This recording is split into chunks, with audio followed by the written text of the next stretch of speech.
In a market that is solely dominated by the Americans through Ford, Chevrolet, and GMC, you need another manufacturer that can come in from a different perspective. That could be a Toyota Sequoia, maybe even a Lexus GX or LX, or possibly, for this new generation, the 2026 Nissan Armada SL.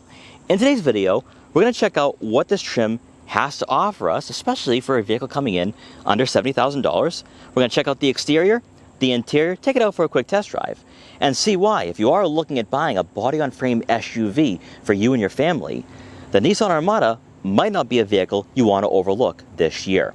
Now, before we get in this video, I want to give a huge shout and thank you to Nissan of Merrimack Valley in Chelmsford, Massachusetts for letting come down here to check out the Nissan Armada. Their link will be in the description below, so you can check out their extensive Nissan inventory. So as always, let's begin with that pricing. For the 2026 Nissan Armada SL we have today, you're looking at a starting cost of just over $66,500, but that's with four-wheel drive. Rear-wheel drive is available for this model, but I think a lot of you, like myself, if you live up here in New England, you'll be going with that four-wheel drive system. Now, you are going to have close to 10 inches of ground clearance with the SL, so that is a perfect pairing. When you take a look at pricing, it does undercut the Ford Expedition and Chevrolet Tahoe, especially on the lower end. So if you're looking for an attainable 3-row SUV that is body on frame and also a vehicle that's for you and your family, you might like what the Nissan Armada is offering, especially in this trim. The SL sits between the SV and the Platinum, and it might be seen as the ideal choice. When you take a look at the design for this vehicle, very classy, very upscale, and some of the design elements do make its way on the Infiniti QX80. However, it does have a unique appearance compared to its luxurious cousin. Up front, you are going to receive full LED headlights here. In some ways, this kind of reminds me of the Nissan Pathfinder. That is not a bad thing at all. You're going to notice this gloss black grille here. Not really a honeycomb mesh grille, but still looks pretty cool and sporty. You will have some chrome accents that makes its way into the Nissan badge, and also up top and for the lower portion of the front bumper. Now, interestingly enough, you're not going to have LED fog lights. I'm a bit surprised by that for an SL. However, you are going to have some functional side air curtains for better airflow for this vehicle. Then as you make your way over to the side profile, you are going to have 20-inch alloy wheels and a multi-spoke finish, giving you an upscale and modern appearance to this vehicle, considering it is an SL and not a Platinum. Very nice touch there. Now, I know some of you are going to be saying, but 20-inch wheels, there's going to be a lot more road noise, maybe some harshness to the ride quality. Well, we're going to find out during the test drive, because with this being a body-on-frame vehicle, 20s are actually going to be a pretty good fit for an SUV of this size. Giving you some continuity, there will be some chrome accents here outlining your mesh grille. Nice little vent design here, so nice touch. Also, no cladding for the wheel arches. Love to see it, really love to see it here for this vehicle. And then as expected, you will have some running boards. That way your kids can get into the vehicle very easily and safely. You have gloss black side mirror caps go along with turn signal indicators and blind spot detection for added safety. And then up top, you will have those roof rails. Then as you make your way around to the back, the first thing I want to point out here is your C-pillar design with the Armada badge being stamped out. Love to see that. Typically, attention to detail would be found on the Infiniti QX80, but to see this on the Armada, that's a nice touch there.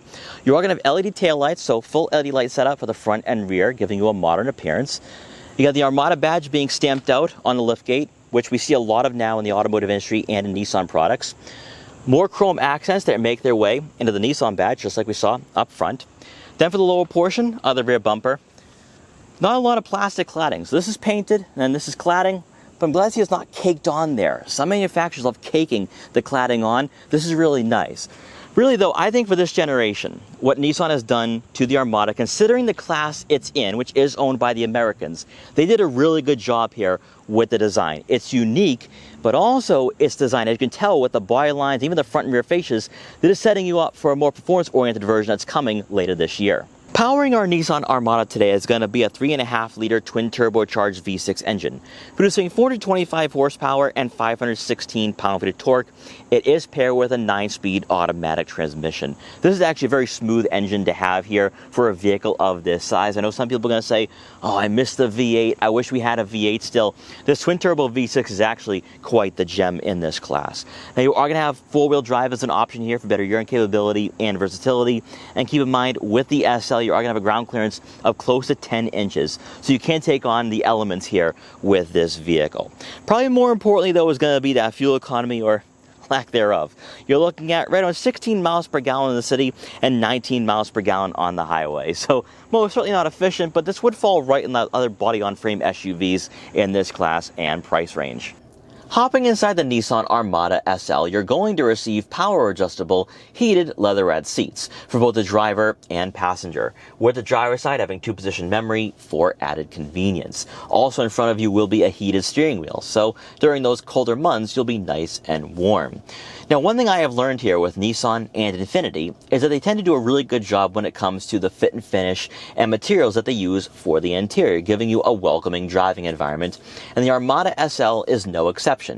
Now, I know some of you will be demanding or possibly expecting leather upholstery here for a vehicle coming in at around $65,000, but that won't be the case, and actually that's not a main takeaway. Really, it's not, because these seats are plush, they're supportive, they're comfortable. Also, the bolstering is very aggressive here for a vehicle coming in under $70,000 that isn't wearing a Pro 4X or Nismo badge. So I think on those longer commutes or longer road trips, you'll be nice and comfortable here, but also not dealing with any type of back pain or fatigue, which is huge. As you take a look at the interior that's surrounding you here, very tech focused, but also for myself, I notice a lot does carry over to the Infiniti QX80. So it gives you more of a premium experience here if you are cross-shopping both models. And some of you might be thinking, all right, at $65,000, I'm basically getting the exact same experience here, so why would I spend 85 or 90 grand? We'll talk about that later on during the test drive. Before we get into that digital gauge cluster, you are going to have a very beefy steering wheel here with aggressive 10-2 and firm 9-3 grips, also paddle shifters to rotate the gears yourself. On the right side of the steering wheel will be touch-sensitive icons where you can control that information display in front of you. One thing I do like here is that you can display the Google map in between your gauges. I love to see that. If you are a current owner of a Nissan product, you might notice that the layout is very similar, where when you scroll through different menu layouts, different features, it just looks like a more blown up version of what you're going to have in a newer Nissan Rogue or Nissan Murano.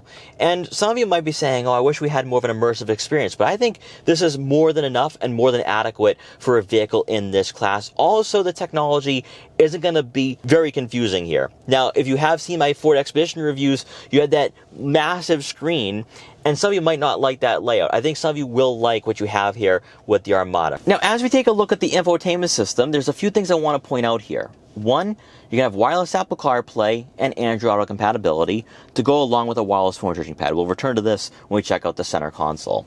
But two, you're going to have the Klipsch audio system, which I'm very surprised by to see it in the Armada, because the Klipsch audio system is a focal point for the Infiniti QX80 with the speakers in the headrest. Sure, we don't get that here for the Armada SL, but this audio system is actually really premium, and it gives you an immersive experience when you are listening to your favorite music. That is huge. For this new generation, you are going to have Google integration and Android-based software. And as you guys know, I'm not usually a big fan of that, because Android-based software sometimes is a step backwards for luxury brands.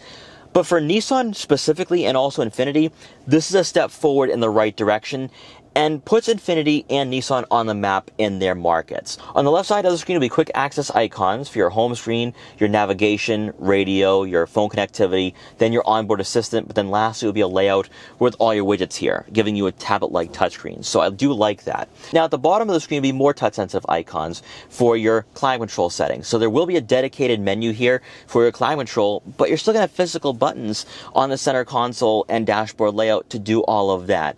So you don't necessarily need to reach for the screen to turn on your heated seats or heated steering wheel. So dual functionality, I can at least live with. Some manufacturers are forcing you to use the touchscreen. So at least you have that going for the Nissan Armada for 2026. Now when you place the Nissan Armada in reverse, you are going to have a rear backup camera with trajectory. Also a top view as well, giving you better visibility. But it does go further than that, because you will have some side angles as well, so you're not scraping those wheels, which is really great to see. So a lot of visibility here, a lot of safety more importantly.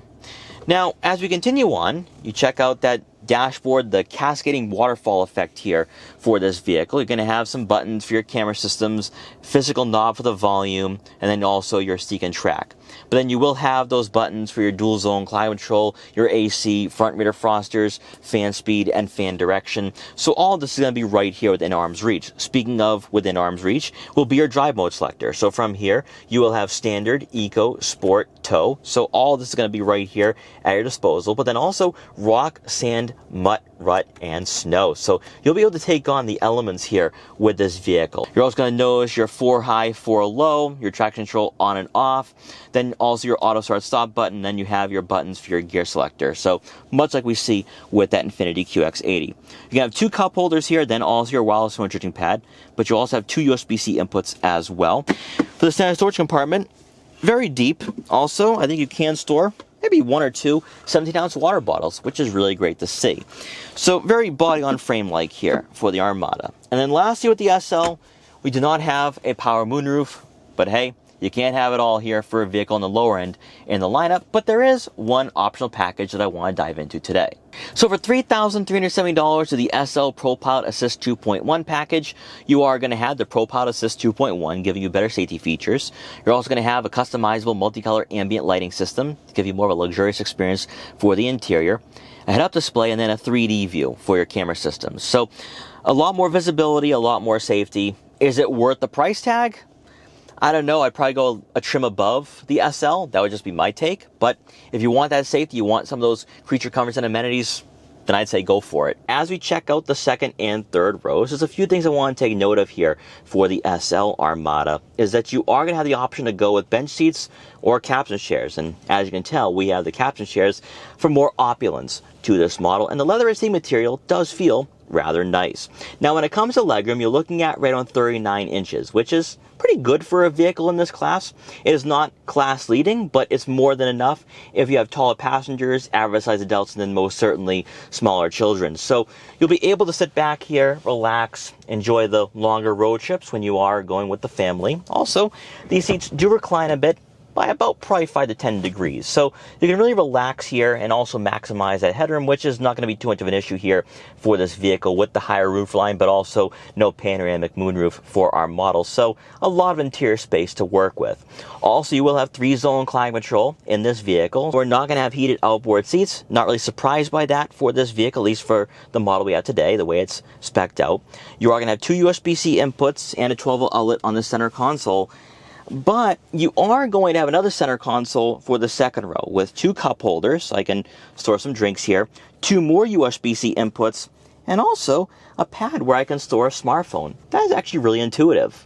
Now for passengers in the third row, you're looking at right on 33 inches of legroom, which kind of crosses that threshold because you want to be above 31 inches for a vehicle in this class where you're not going to feel cramped or claustrophobic. And I don't feel that way here. Now, I'm not the tallest person out there, but I think you can have some older kids sit in the third row, which is what this vehicle is designed to be for. You're not going to have people on the height of 5'9", 5'10", sitting in the bleachers. That's not how it goes here for a 3-row SUV in this class. If you want that, you're going to have to go with a Chevrolet Tahoe, GMC Yukon, Cadillac Escalade, larger SUVs that can accommodate average size adults. But with the Nissan Armada, it hits those points though, where it is going to be family friendly. Now, when it comes to the amenities here for the third row, you will have 2 cup holders, a USB-C outlet on both sides of the third row, and better yet, you can recline these third row seats a bit by, I say, about 5 degrees. So that way you're maximizing that headroom because it can be a bit tight for tall passengers, but also you get some extra relaxation as well, which is great to see.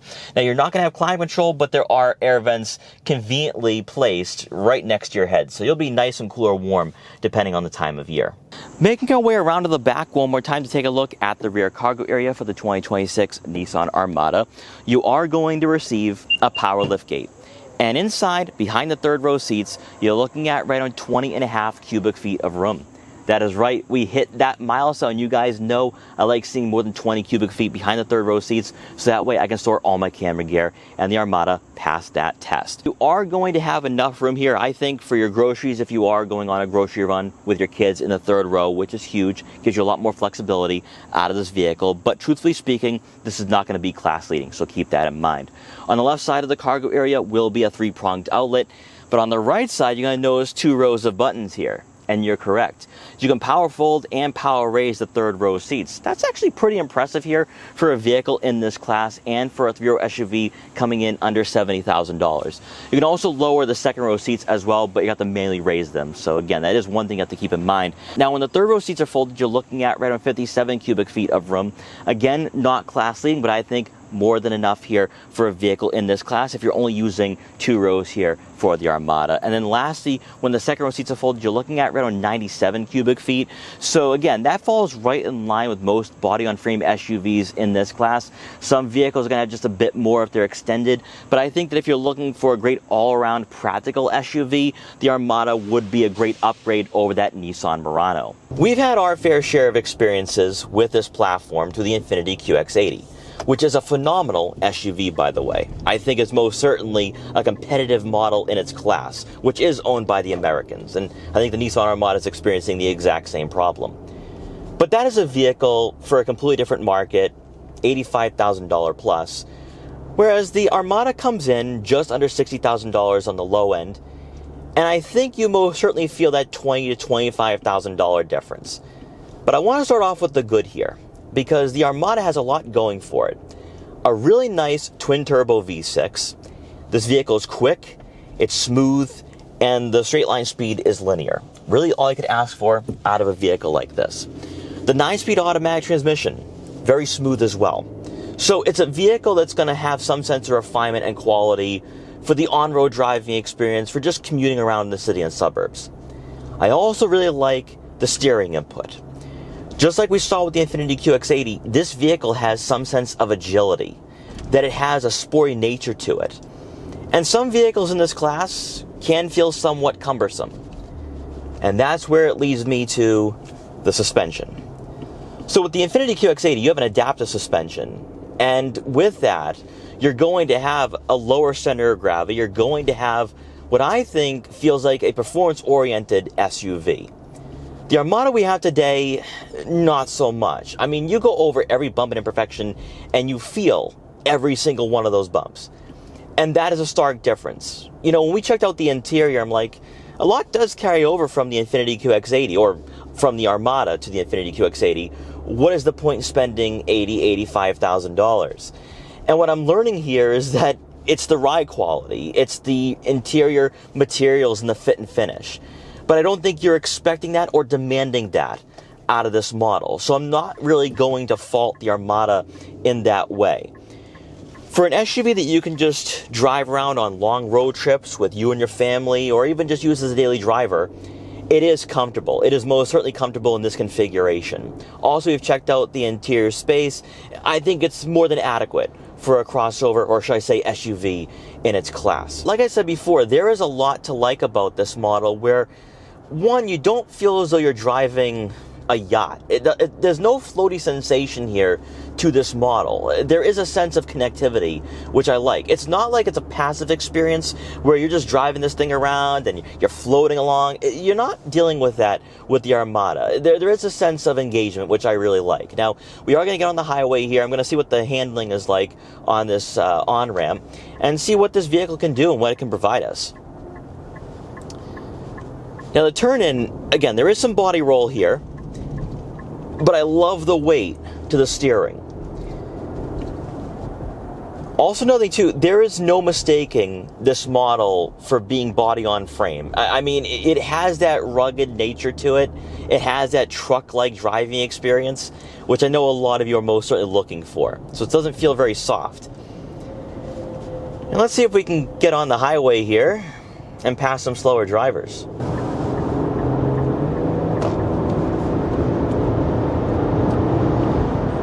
It can easily put the power down.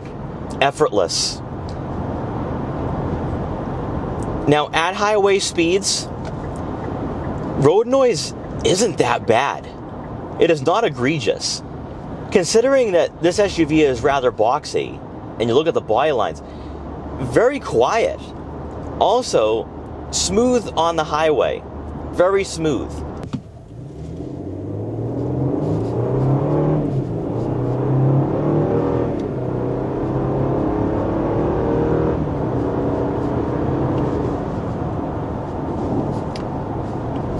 Now, obviously, some people would be demanding a V8 out of a body-on-frame SUV like this. But this twin-turbo V6, really nice. Really, really nice. So all in all, with the Nissan Armada, I really like this vehicle. Now, it is not a class leader, I don't think it's better than the Ford Expedition that we have featured a number of times on this channel, but it can hold its own in this class, and I think that's really all you could ask for. Also, another thing too, I think they've done a pretty good job with the soft touch materials as much as they can without kind of getting into the Infiniti QX80's market, so they have to be careful at this price point because they don't want to undercut the QX80, so I understand that. But I think they've given you just enough, especially technology-wise, where you feel like you're getting a great deal here for a vehicle under $70,000. And that, to me, is something that I can really appreciate. I also like the ride quality, too. I mean, sure, I'll complain about the suspension, but I think that considering that this is not a luxury SUV, it does more than enough to meet the expectations of buyers in this class. And I think, honestly, that's really all you need out of a Nissan Armada. And I think that for this generation too, Nissan nailed it with the design. They nailed it with the interior. And I think they have a really good product here for this generation. So guys, I hope you enjoyed this quick review for the 2026 Nissan Armada SL. If you did, please like, comment, share, and subscribe for more. And I will see you guys next time.